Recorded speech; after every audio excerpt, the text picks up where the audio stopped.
इस सूची में से तो सभी नाम आ ही चुके हैं। सभी अतिथि सकुशल और संतुष्ट रहें, बस ये देख लीजिएगा आरिसमन। जी राजनुज। चलिए अब नगर की ओर भी देख लेते हैं, वहां क्या तैयारी चल रही। आइए।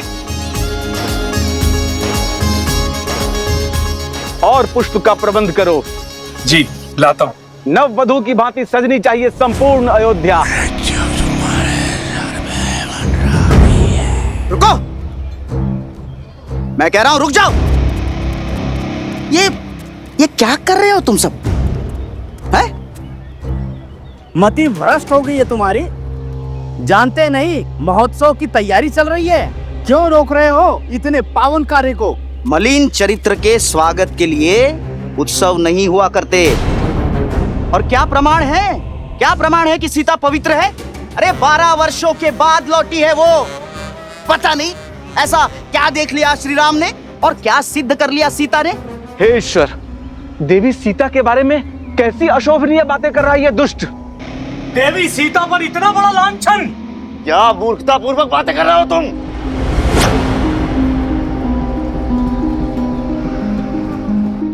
सत्य बोल रहा हूं मैं, केवल सत्य। अरे हमने सीता को इसलिए अपनाया क्योंकि उन्होंने स्त्रियों के अधिकार की बात की, उन्हें सम्मान दिलाया। किंतु प्रश्न तो ये है, क्या सीता पुनः राज सिंहासन पर बैठने के योग्य है? क्यों महल में प्रवेश से पहले वो 2 दिन मंदिर में तप कर रही है ताकि उसके पाप धुल जाए? तो साहसी मानो, छोड़ दो मुझे, मैं इसके प्राण ले लूंगा। मेरे अंत से मेरे प्रश्न समाप्त नहीं होंगे। हमें पुनः अभी चलकर सीता से अग्नि परीक्षा की मांग करनी चाहिए। देखा, सुना आप लोगों ने कैसी बातें कर रहा है ये पापी। पाप मुझ में नहीं, श्री राम के इस निर्णय में।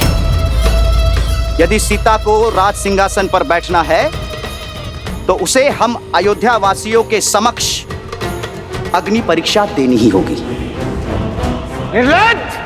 इसे छोड़ो। शांत।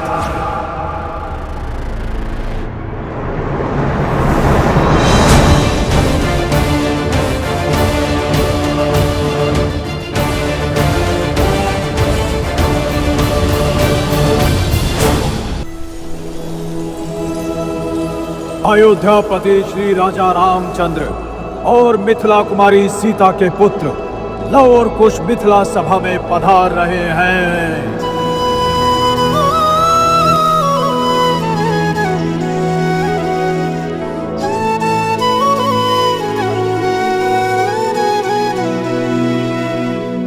जिनमें देखी राम सिया पर छाई, वो लव कुश सच में है सुत रघुराई।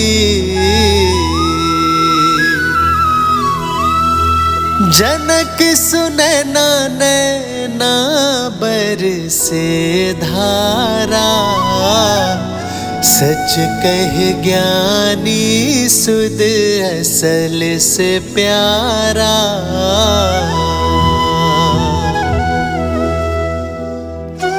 प्रणाम नानी श्री।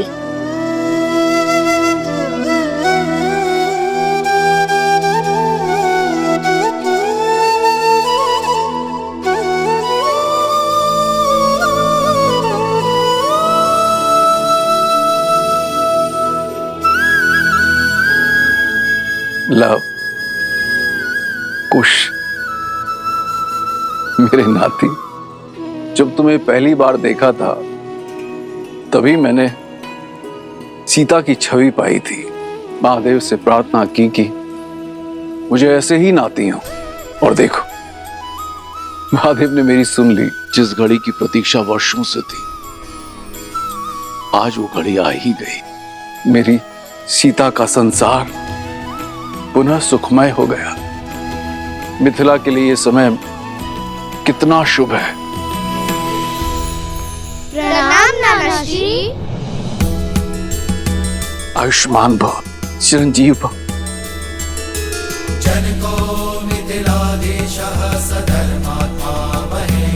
मेरी पुत्रियों के अंश आज मिथिला पधारे हैं। मिथिला के आंगन में वसंत ले आए हो तुम सब। वसंत तो अयोध्या में भी आया है महाराज जनक, और इसी वसंत के उत्सव के लिए हम अयोध्या और श्री राम की ओर से संपूर्ण मिथिला को निमंत्रण देने आए हैं कि आप सब पधारे और सियाराम मिलन के साक्षी बने। अवश्य अवश्य आएंगे।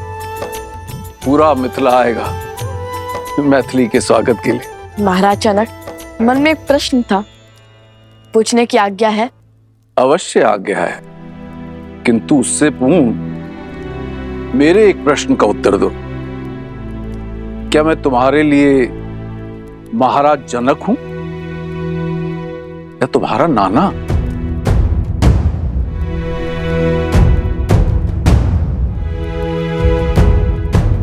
देखिए, अब ये प्रश्न उत्तर की झड़ियां बाद में लगाना।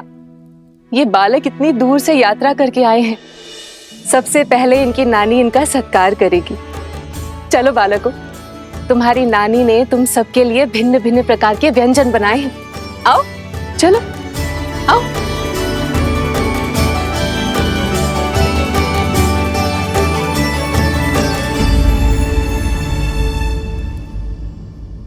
चलिए आप सभी अपने अपने कार्य पर जाइए। महोत्सव के आरंभ में अधिक समय शेष नहीं है, और आप में से जिस किसी के भी मन में इस मूर्ख की बातों से कोई भी संदेह उत्पन्न हो रहा है, वो सब आइए मेरे साथ।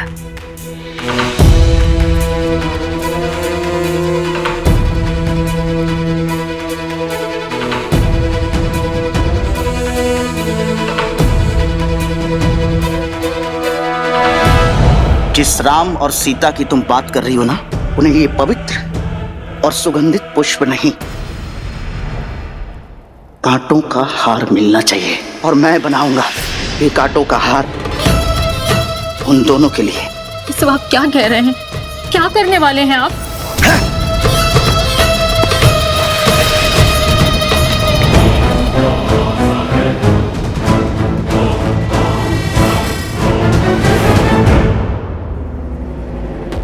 रुक क्यों गए राज अनुज? आगे बढ़िए और हमें श्री राम से मिलवाइए, क्योंकि देवी सीता की स्वीकृति जो अयोध्या और रघुकुल में हुई है, वो नियमों और रीतियों के अनुकूल नहीं है। देवी सीता पर लांछन जो है वो अयोध्या वासियों ने लगाया था, तो अब उन्हें अपनी शुद्धता, अपनी पवित्रता और अपनी सुचिता का प्रमाण भी अयोध्या वासियों के समक्ष ही देना होगा, अग्नि परीक्षा के माध्यम से।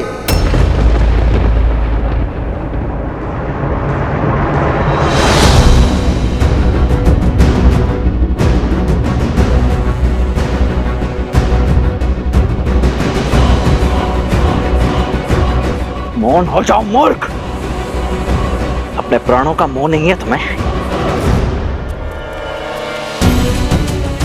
देवी सीता के प्रति ऐसे अमर्यादित प्रश्न करने वालों का यही दंड उचित है। कुबुद्धि और मलिन विचारों से ग्रसित हैं ये लोग। ये जिह्वा मनुष्य के सौभाग्य और दुर्भाग्य दोनों का कारण बनती है। जब जिह्वा से सत्य के पुष्प बरसते हैं तो यश मिलता है, परंतु यदि असत्य के कांटे बहने लगे तो यही मृत्यु का कारण भी बनती है।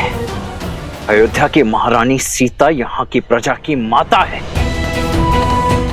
अब जब यहाँ की प्रजा ने अपनी भूल स्वीकार कर यहाँ के जन ने, मन ने उन्हें अपनी महारानी स्वीकार किया है, पूर्ण रूप से अपनाया है, तब तो तुम एक बार पुनः इस भ्रष्ट मलिन विचार के साथ पुनः खड़े हो गए। लोक अपवाद की जो अग्नि शांत हो चुकी थी, उसमें घी डालने का प्रयास कर रहे हो तुम। 13 वर्ष के तप ने उन्हें प्रशिक्षित किया है। स्वयं भगवान वाल्मीकि उसके साक्षी हैं, और किस साक्षी की प्रतीक्षा है तुम्हें? वन में मोर नाचा किसने देखा? भगवान वाल्मीकि देवी सीता के सत्य के साक्षी बने, हम तो नहीं ना। केवल कही सुनी बातों पर कैसे विश्वास कर ले? अयोध्या के लोगों ने भावनाओं में बहकर उन्हें फिर से अपनाया, किंतु हम अभी तक इस भ्रमजाल से बचे हैं। और किस आधार पर देवी सीता की शुद्धता प्रमाणित होती है, बताइए?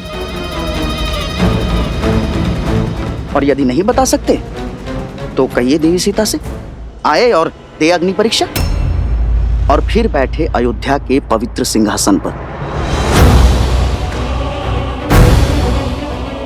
जगाया उसे जाता है जो सो रहा हो, परंतु जो जागते हुए सोने का ढोंग कर रहा हो वो तुम जैसा कोई कुतर्की ही हो सकता है। नहीं है विश्वास तुम मत करो, किंतु मेरी भाभी मां अब कोई और परीक्षा नहीं देंगी और ना ही मैं दूंगा कोई भी स्पष्टीकरण, परंतु मैं ले अवश्य सकता हूं तुम्हारे प्राण। वो तो मैं इस आनंद के महोत्सव को रक्त रंजित नहीं करना चाहता, अन्यथा इस धरा को तुम्हारे रक्त से धोने में तनिक भी विलंब नहीं करता मैं।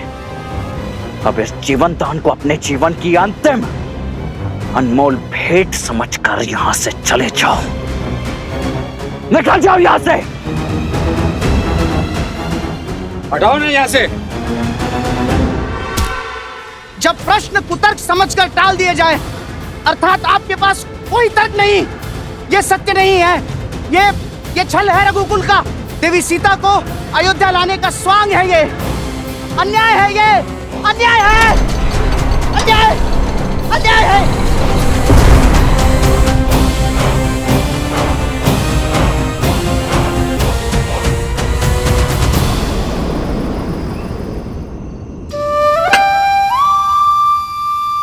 ये लो एक और खा लो। नहीं नहीं बस और नहीं नानी श्री, पेट भर गया। ठीक है मत खाओ। मालपुआ जो तुम अभी खा रहे हो वही तुम्हें माता के हाथों से भोज में भी खाना है। और क्या ज्ञात तो है कि नानी श्री के हाथ में अधिक स्वाद है या उनकी पुत्री हमारी बड़ी माता श्री के हाथ में?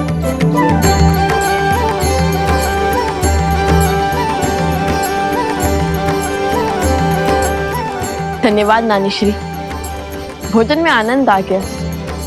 अब समझा मेरी माता ने इतना स्वादिष्ट भोजन बनाना किससे सीखा है।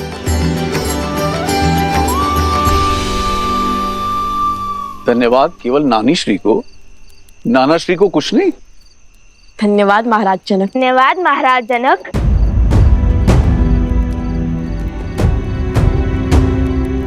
पुनः महाराज जनक, एक बार नाना श्री तो बोल दो।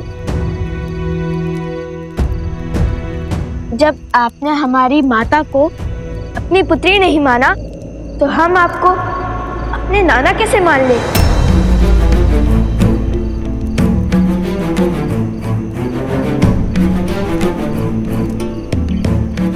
कारावास आपकी पुत्री वन वन भटकती रही, एक राजकुमारी होकर भी एक वनवासिनी का जीवन जीती रही। आपने उनकी सुध तक ना ली, उनसे मिले नहीं कि वो कैसी है, किस अवस्था में है, कहाँ है, कुछ भी जानने का प्रयास तक नहीं किया आपने। छोटी माता श्री से ज्ञात हुआ कि नानी श्री अस्वस्थ थी। यदि वो चाहती तो यूं माता को खोज निकालती, किंतु आप मिथिला नरेश होकर भी चूक गए। क्षमा कीजिए महाराज, हमारी मंशा आपका अपमान करना नहीं था, बल्कि हमारी मंशा तो हमारे मन में उत्पन्न हुए प्रश्न का उत्तर पाना था।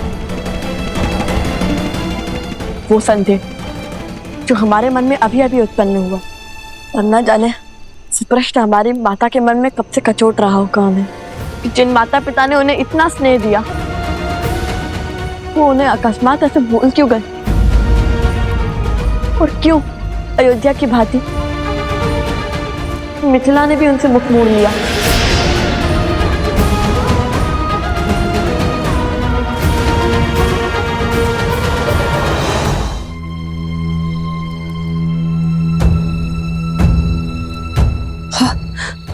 अब जब सब कुछ मंगल हो रहा था, न जाने ये कौन है जो मेरी सीता पे लांछन लगाने और उसे अग्नि परीक्षा की ललकार लेकर आ गया। मुझे ही कुछ करना होगा, मुझे ही कुछ करना होगा। मैं आमरण व्रत करूंगी जो अपने घर की सुख शांति के लिए बहुत अच्छा होगा, यही उचित होगा। दीदी, आप व्यर्थ ही चिंता कर रही हैं।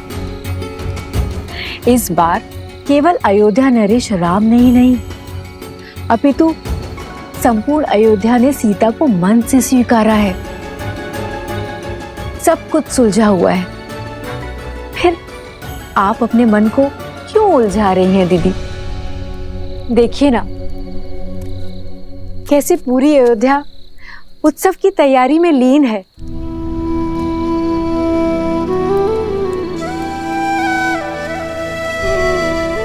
सबके मुख पे कितना हर्ष है, उल्लास है। सब कुछ शुभ है दीदी। आप व्यर्थ की चिंता त्याग दीजिए। अब जहां सहस्त्रों भले व्यक्ति होंगे, वहां एक दो बुरे भी तो होंगे ना दीदी। चलिए, अब अपने आंसू पोंछ लीजिए। यदि राम ने आपका ऐसा चिंतित मुख देख लिया ना, तो व्यर्थ में दुखी हो जाएगा हमारा पुत्र। मेरा राम,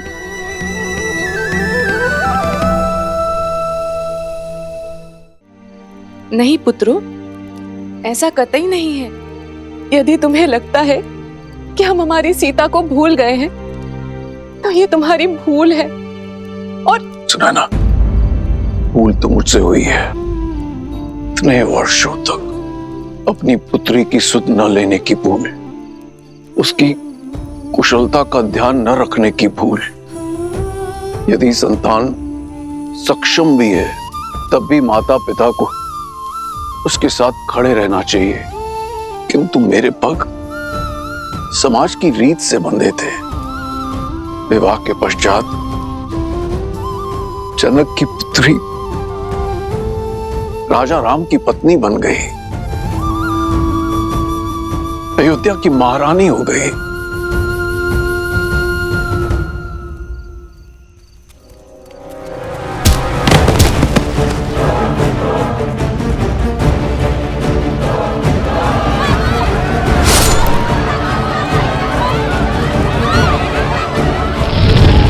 Ha ha ha!